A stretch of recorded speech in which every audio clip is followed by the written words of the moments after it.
Through April of 2004, more than 2,000 Marines and U.S. Navy seamen had been moving into Afghanistan as part of what commanders on the ground call a surge force, part of the overall plan designed to stabilize as much of the country as possible in preparation for the elections. It was a move that would see the U.S. troop commitment move over the 20,000 mark for the first time since the war began. But the mission of the 22nd Marine Expeditionary Unit was different than any other mission of the war. In late April, the unit turned up almost overnight in the remote and desolate backyard of Mullah Omar himself. It was a rare, if not unprecedented, example of a fully capable Marine Expeditionary Unit effectively deploying to a landlocked engagement, considering that the MU's capabilities are based on the use of the ocean. Oruzgan province in south-central Afghanistan had not seen a sustained coalition presence since the war began 2.5 years before, and now its capital, Tarin Kowt, was the new home for the 22nd MU, as they prepared to kick off a series of combat operations that would last more than 3 months. But before the combat operations could begin, the troops had to establish a forward operating base, and over the following weeks, in some of the harshest conditions in Afghanistan, FOB Ripley was born. The American Army was detailed with setting up the province's provincial reconstruction team, staying in line with the current American practice of mixing combat operations with humanitarian operations. For the Marines, their goal was to seek and destroy the anti-coalition militants, denying them any sanctuary that they had counted on since the Taliban was routed from this area more than 2 years before. The American base also became an instant form of income for scores of local men who quickly accepted contracts for supplying the base as well as providing labor to build the base. And because of the remoteness of the area, the Marines quickly became a big source of income for the entire local economy.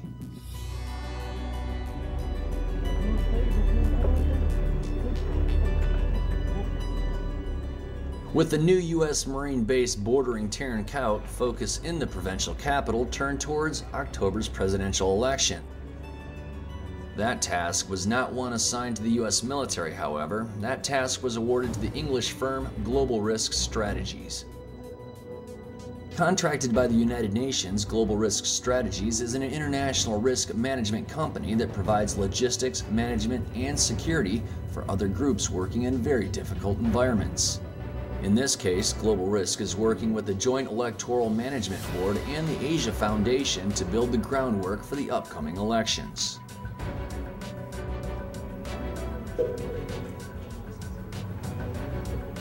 We thought we were going to have big problems in the southern region with registration. The whole thing's been delayed, as you know. But as soon as we said to the JEMB, to Mr. Atakula, to get up here and get the registration sites open and started, he was like a horse out of the stalls. He's got it done so much quicker than we could have imagined, and it's amazing. It just proves that really the best people to get this process going forward are the Afghans, rather than us constantly trying to mollycoddle them, which we don't need to do. They know this country, they love this country, and they're incredibly enthusiastic about the elections, which is what makes it such a joy to work. The workload is heavy. Workers need to be found and trained. Electoral headquarters and polling sites need to be identified and built.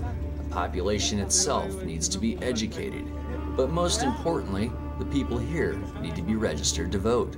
The first and foremost thing is to get as many people registered as possible and to make sites accessible. Many of these people don't understand the concept of voting and simply follow the words of their religious leaders, but others do understand and are eager to give it a try. Even here in Taliban-saturated Tarin Kowt, at the worst, the novelty of voting is attractive, and people came from miles around by the thousands to sign up to vote. But the process was not all so easy. This group of men are telling election officials about intimidation and beatings, how they have reports of people being intercepted on their way to town and threatened with death. He says, according to the people, that they are coming from Kijran, there were stuff like that. So they told us that there are some problems, maybe they're from Taliban in Chorchno district, so they have blocked the way. In some places that they join two ways from Chorchino and Kijiran.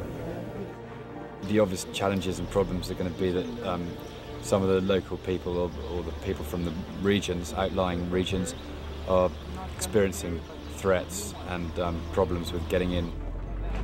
Those threats would soon be carried out as the worst case of election violence in Afghanistan would hit close to Tarin Kowt, where a van load of farmers was pulled over. Anyone with a voter ID card was executed. 16 people in all were killed. He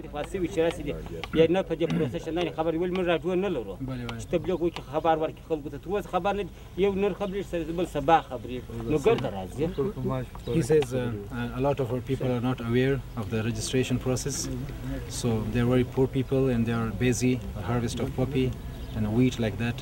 So when they get information about this process, they'll be here and register their names. Sure. This one is always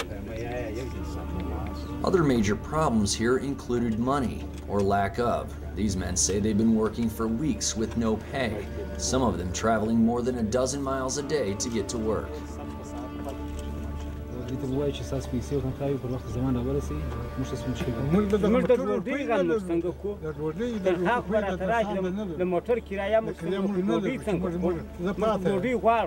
He says we have no money to take us to our home for the transport like that, and also no money for the food. There's no problem for the salary. Maybe we get it after 1 week or 2 weeks, but at the moment, we have no money.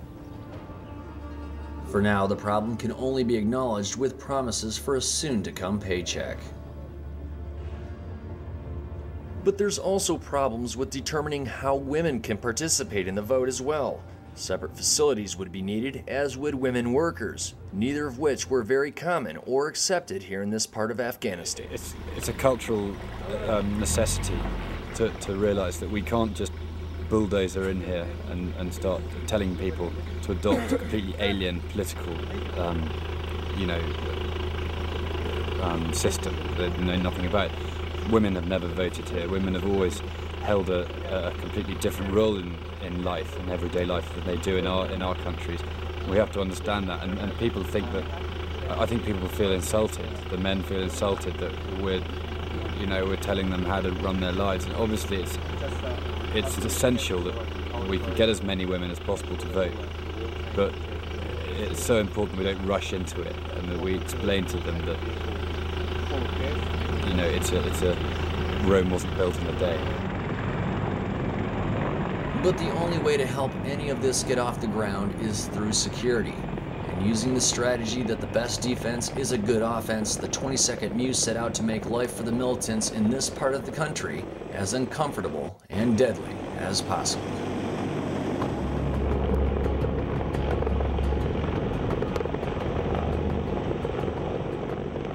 During Task Force Linebacker, the combat element of the 22nd MEU was Battalion Landing Team 1-6.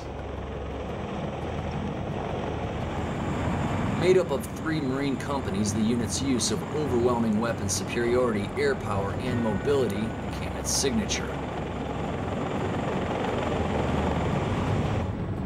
After a few relatively quiet weeks in the harsh Afghan environment, the unit found its first face-to-face contact with anti-coalition militants on May 7, 2004. Elements of the unit's light armored reconnaissance team were ambushed as they moved into position to act on information that a high-level Taliban commander was in the area. The ambush gave commanders the reason they needed to make that initial show of force, to let everyone in the area know that the United States Marines were in the area and they came prepared to fight if they had to.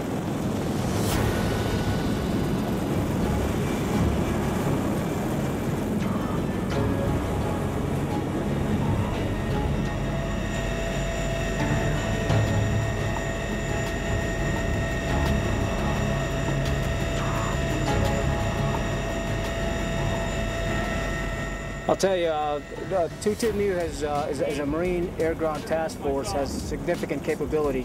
Over the last 2.5 years, there really hasn't been a U.S. presence in this part of Afghanistan. We're here to stay.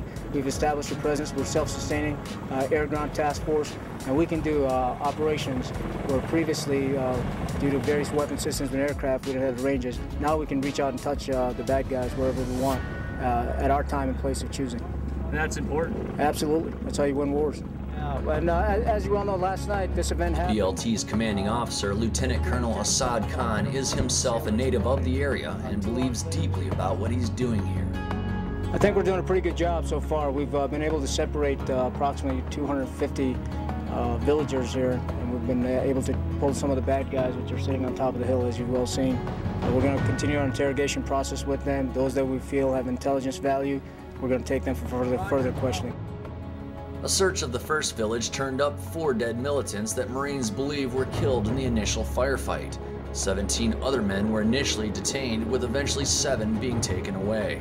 A small arsenal of weapons were also found, including anti-tank mines, rocket-propelled grenades, and RPK machine guns. There was a pretty intense firefight that our Marines and sailors fought in. 2 hours later, we were able to respond with a massive force. Right now, we've got over 500 Marines operating throughout these mountains, clearing the mountains, the caves, and the villages. Significant operation takes tremendous amount of resources and capabilities, which the MU provides. The plan was to seal off the village where the ambush occurred, as well as the village adjacent to it. In all, more than 600 U.S. Marines and Afghan Army soldiers were sent in. It was the largest quick reaction force to be launched in the Afghan conflict to date. With the first village of Tawara surrounded and cleared of all males of, quote, fighting age, Afghan soldiers supported by the Americans moved toward the second village, Gumbad, where the process was to be repeated again.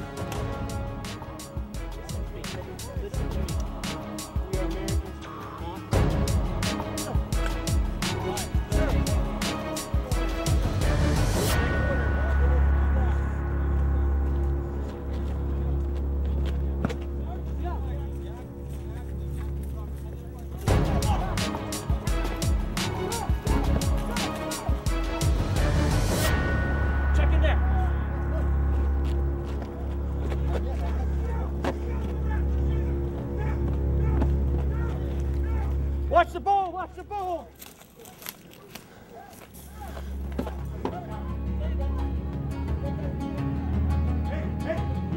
But once ANA soldiers made the initial assault, the Marines spread out, systematically combing the village for any signs of ACM or any evidence of collusion or weapons.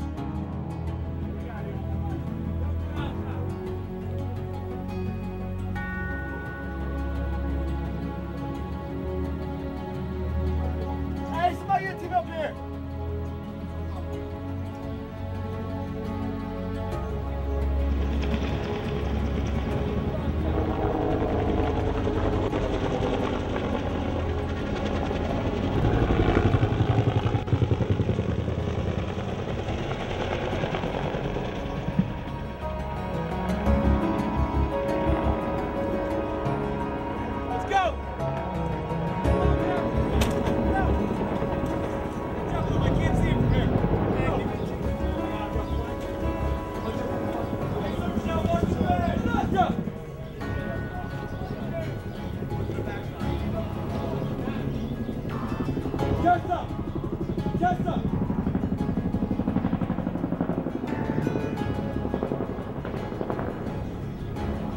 Darren, search him. Marines' orders are simple. Separate the men from the women and the children, and search every house for any signs of ACM. Let's go! Hey! What is that? Come up. The Marines moved fast, and if a door was locked, that door was kicked in. It wasn't the standard operating procedure for all contact with the population, but on this occasion, the Marines were looking to make an impact and set an example.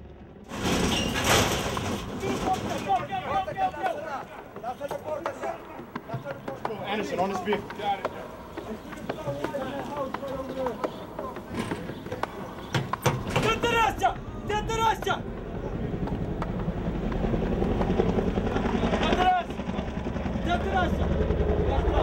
Hey, we need more guys in here! Hey!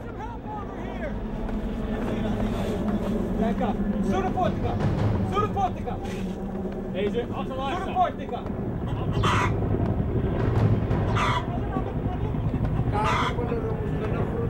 What we got, brother?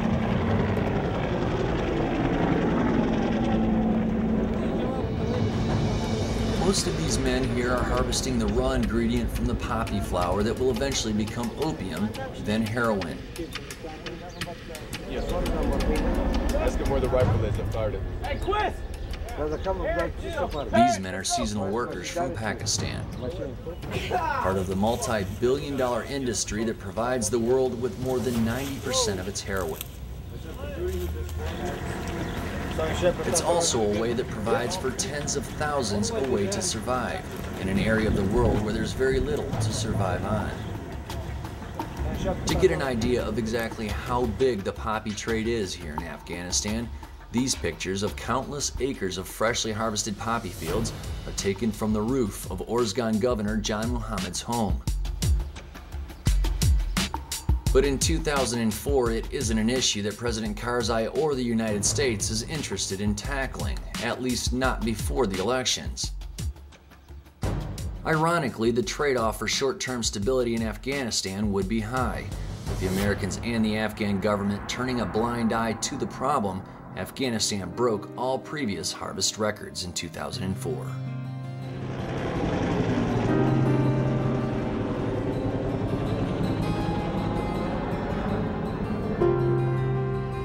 And as Marines continued to search on the ground and from the sky, minus a few unserviceable weapons, poppies would be the only thing that BLT-16 would find in Gumbad.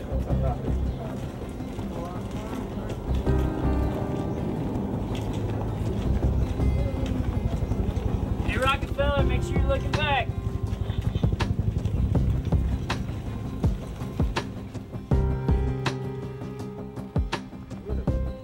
But that wouldn't prevent all of the men, from the Pakistani farmers to the village elders, to be escorted for a mandatory town council meeting with Lieutenant Colonel Khan. Before the meeting, Khan prayed with his men for a young Marine corporal killed in the ambush. He then sat with the village elders to set his record straight. He told the men that their destiny was ultimately up to them, and that a Marine could be their best friend or their worst enemy. He told them about the central government and how things were beginning to change for the better across the country as a whole. He then told them that their cooperation would lead to a better life. What we have to do is separate the good guys from the bad guys and follow up with our civil affairs projects, bring in water wells in here, schools, and medical facilities to show them that we're doing some improvements. On a greater scale, we have to build infrastructure, roads, open up these remote places in Afghanistan for opportunities in business. And as I believe fundamentally that if you provide opportunity to these people, the next generation is not going to follow in the previous generation's footsteps. And that's the key to success here.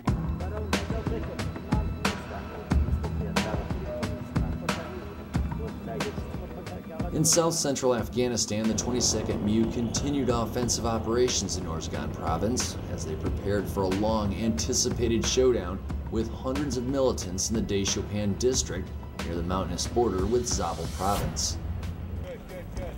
It's the same area that in 2003 saw the same type of operations, killing more than 100 militants. Light Horse 3, this is down where we're at, where Bravo Company's at.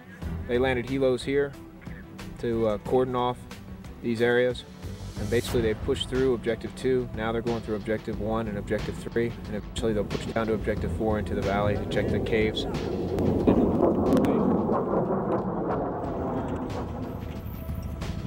Because of the scope of this operation being so big, the Marines would once again use the help of local militia units led by Orzgan Governor Jan Muhammad.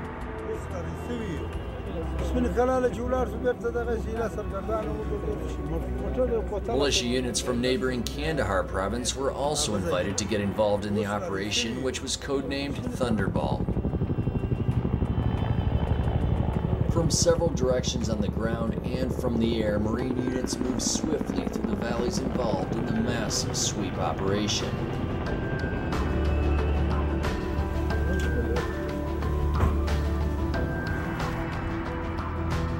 The objectives for the operation were assembled using both Marine and local intelligence, some of which became suspicious because the Marines found themselves spending time checking on villages that had already recently been cleared.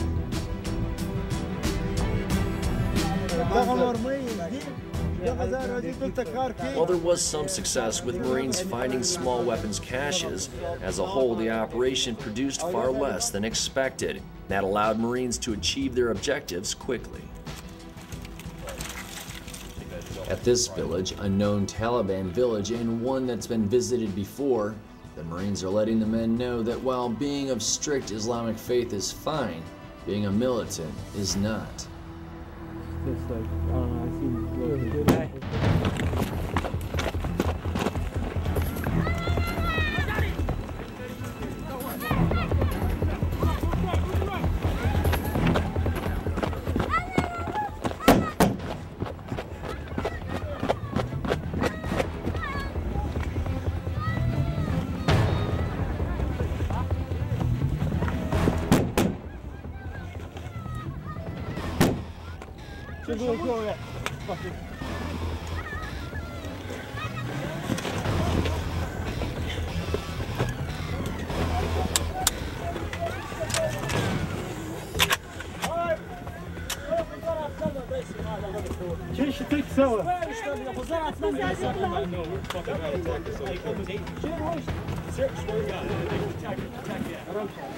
Dogs are a regular casualty of war. BLT-16 Marines are instructed to shoot dogs if they pose a threat.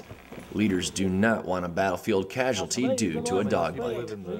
The dog's owner asked the Americans for $75 in compensation, but citing evidence the village is supplying rebels, no compensation is authorized. What we're seeing is a lot of these small hamlets are sanctuaries for the Taliban, and normally you find stashes of wheat like this. And if you look around here, there's no wheat fields. What the villagers do is they buy an excess amount of wheat, they'll store it so when the Taliban comes in, they can give them supplies of wheat. And the small ammunitions cache that we found, those are transient caches that the Taliban leave behind. So when they prepare for the next attack, they'll get their food, they'll get their weapons and their caches, and they'll move on to the attack and drop it off at the next village. That's why they'll drop buildings down here. Sir, there's one. What I want you to do is just stay on this side. You see that road there? It's this building, and down in this direction, south of the road, is where your AO is. So I want you to clear everything. I'm going to give you a search team to clear all this. Everything else I'll take care of. So do not shoot anything across that road or beyond this building, and don't clear anything beyond that. No one's arrested here in this village, but the message is clear. They don't want anyone supporting the anti-coalition militants. Farther down the valley, the column again comes to a stop, this time at the compound of one of John Muhammad's friends. From here, Marines get word that local Taliban members are in a nearby house.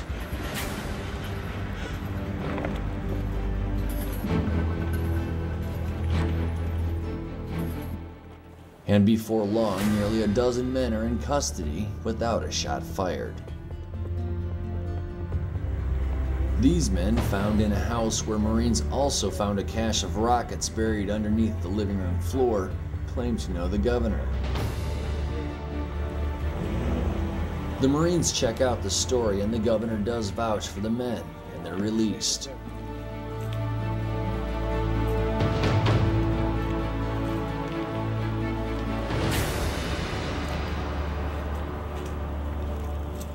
Another group of men, 3 of them brothers with known ties to the insurgency, are also questioned about their recent activity.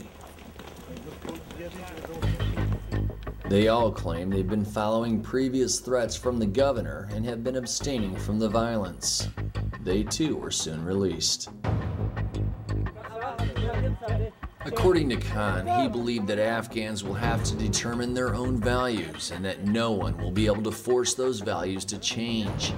He feels he has a fine balance to achieve, He believes if he arrests everyone with Taliban ties in the area, he'll only cause resentment. On the other hand, those who cannot live without violence, he believes, should be dealt with severely. Khan has an important stake in this part of the world. It's the region from where he was born and from where his family fled years before. Over the next 2 months, Khan's Marines would continue to execute stability operations into the heart of the country. They would have so much success that Theater General Lieutenant General David Barno would describe 22 MEU's deployment as the most successful deployment of Operation Enduring Freedom.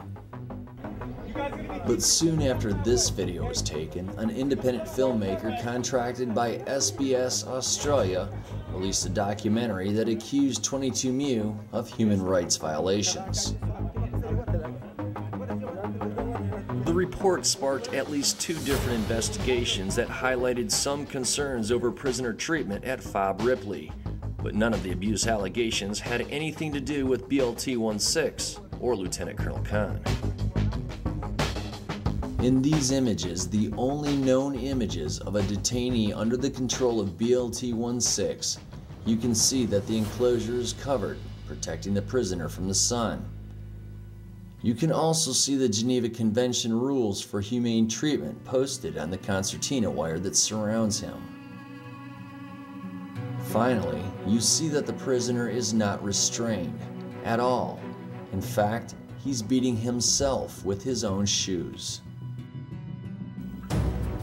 Even though Battalion Landing Team 16 was not the focus of the allegations in the film, and despite the fact that Khan was nominated for a Silver Star for his leadership in Afghanistan, Lieutenant Colonel Khan lost his command. He then resigned his commission from the United States Marine Corps and became a security consultant. For interim Afghan President Hamid Karzai, it was a most critical time. The presidential election, already postponed twice, is just 3 months away. Even so, more than $31 million in pledged international aid for the election had yet to arrive. There was a feeling the country itself could fragment at any time. With U.S. Ambassador Zalmay Khalilzad and Afghan Foreign Minister Abdullah Abdul at his side, Hamid Karzai would make his way to Istanbul for the 17th NATO summit. There, NATO would pledge to expand in Afghanistan as the American presence was scheduled to decrease in 2005. But the needs of the Afghan people were immediate, and with the election coming up in October, additional NATO troops were promised to help further stabilize the country. Most of all, though, President Karzai came to Istanbul to remind the world that while the situation in Afghanistan was getting better, there was still a long way to go.